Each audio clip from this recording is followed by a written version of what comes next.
नमस्कार दोस्तों and welcome to my channel.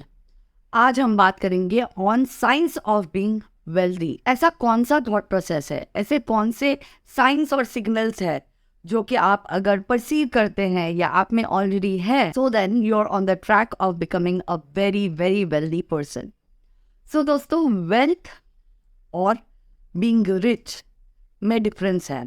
मुझे ऐसे लगता है कि आप रिच हो सकते हैं, लेकिन वेल्थ होना is something from with in. It's a thought process, it's a feeling. दोस्तों, आपके पास बहुत सारे पैसे हैं लेकिन फिर भी आप वेल्दी नहीं हो सकते अगर आपके पास राइट माइंडसेट नहीं है। तो देखते हैं दोस्तों कि ऐसा कौन सा माइंडसेट है जो कि आपको वेल्दी बनाता है। सो दोस्तों, सबसे पहले अगर आपका वेल्दी माइंडसेट है तो दोस्तों you dream of getting rich, not being rich. दोस्तों, ये दोनों टर्म्स में थोड़ा सा डिफरेंस है, दोनों में रिच है। लेकिन दोस्तों, जब आपका थॉट प्रोसेस होता है ऑफ गेटिंग रिच, आप वो सारी कोशिशें करते हैं to be on the epitome of what your calibre और कैपेबिलिटी इज। आप वो हर चीज़ करते हैं, आप SIPs में इन्वेस्ट करते हैं, आप कुछ MPs बना के रखते हैं, आप कुछ म्यूचुअल फंड्स बना के रखते हैं, आपके पैसे सेव्ड होते हैं, आप एसेट्स क्रिएट करते हैं। और इन सारी चीज़ों के लिए जो हार्ड वर्क, जो स्मार्ट वर्क, जो मेहनत आपको करनी होती है, वो एक प्रोग्रेशन की तरह आप करते रहते हैं। अब what is the difference between getting rich and being rich? जो मैंने दोस्तों अभी बोला, वो सारी चीज़ें करने से you will get rich. And what do you mean by being rich?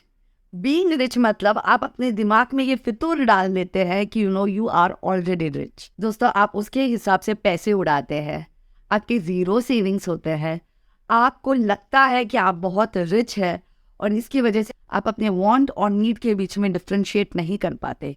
तो दोस्तों, if you want to be wealthy, you need to concentrate on getting rich, not concentrate on being rich. दोस्तों, because if you work on getting rich, you will not have to fake it. Because दोस्तों, if you work on, how to get rich, you will already be in the process of, being rich.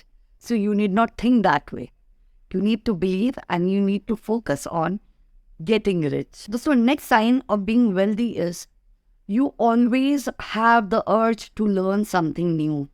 आप हमेशा कोशिश करोगे कि आपको कुछ नया सीखना है, आपको कुछ नया करना है, आपको अपनी ज़िंदगी जो है वो उसमें आप हमेशा एक लर्नर रहते हैं। दोस्तों, मुझे ऐसा लगता है दोस्तों कि जब भी कोई इंसान ये सोचे कि उसने बहुत पढ़ लिया है, और व्हेन आई से पढ़ लिया है, I am not talking about the degrees और the universities that you go to.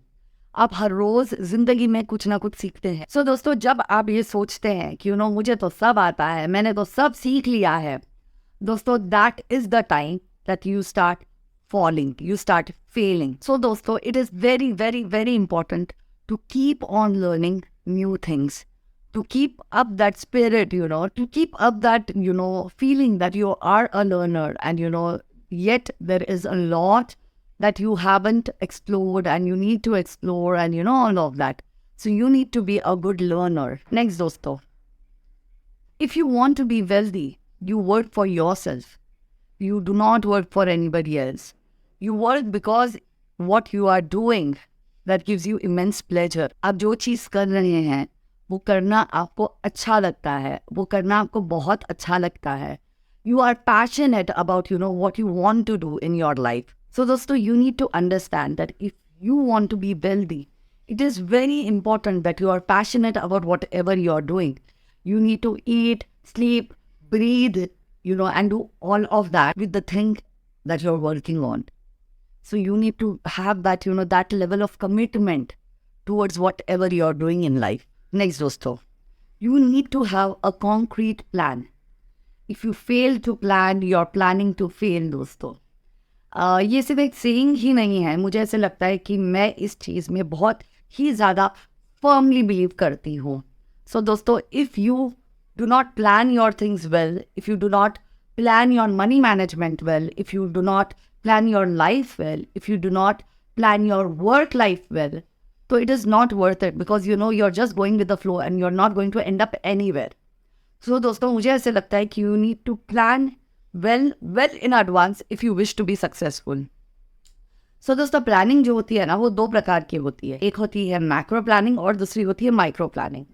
Macro planning मतलब आपको ये पता होना चाहिए कि आज से लेके अगले 3 साल 4 साल में आपको क्या अचीव करना है, और फिर आपको धीरे धीरे ट्रेस बैक करना है इनटू माइक्रो प्लानिंग कि अगर मुझे 5वें साल में ये करना है तो पहले साल का मेरा माइलस्टोन क्या होगा, दूसरे साल का मेरा माइलस्टोन क्या होगा, तीसरे साल का मेरा माइलस्टोन क्या होगा, so on and so fourth, ताकि आप धीरे धीरे धीरे धीरे आपका जो टारगेट है वो आप अचीव कर पाए। नेक्स्ट दोस्तों, जिनका माइंडसेट सक्सेसफुल लोगों की तरह होता है या वेल्दी लोगों की तरह होता है, they do not fear failures या फियर रिजेक्शंस।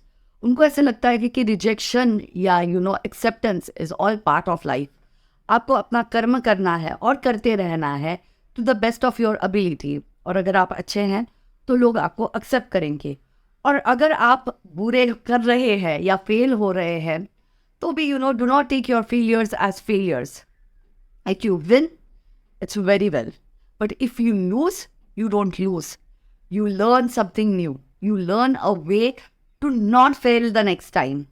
So दोस्तों, you need to embrace your failures just the way you embrace your successes. And last but not the least दोस्तों, एक सक्सेसफुल या वेल्दी माइंडसेट वाले जो लोग होते हैं, they believe in their dreams and their dreams make them happy. मतलब अगर मुझे लगता है कि मुझे कुछ अचीव करना है लाइफ में, तो वो चीज़ मैं कर रही हूँ क्योंकि वो चीज़ दोस्तों मुझे खुशी देती है। वो चीज़ मुझे बिलीव करवाती है कि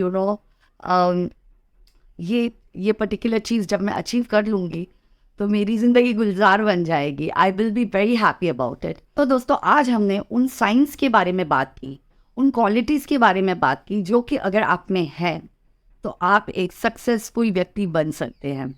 कमेंट सेक्शन में ज़रूर बताइएगा कि आपको मेरा वीडियो कैसा लगा, और प्लीज़ अगर आपको मेरा वीडियो अच्छा लगा तो लाइक कीजिए, शेयर कीजिए और सब्सक्राइब कीजिए। Thank you so much. God bless you all.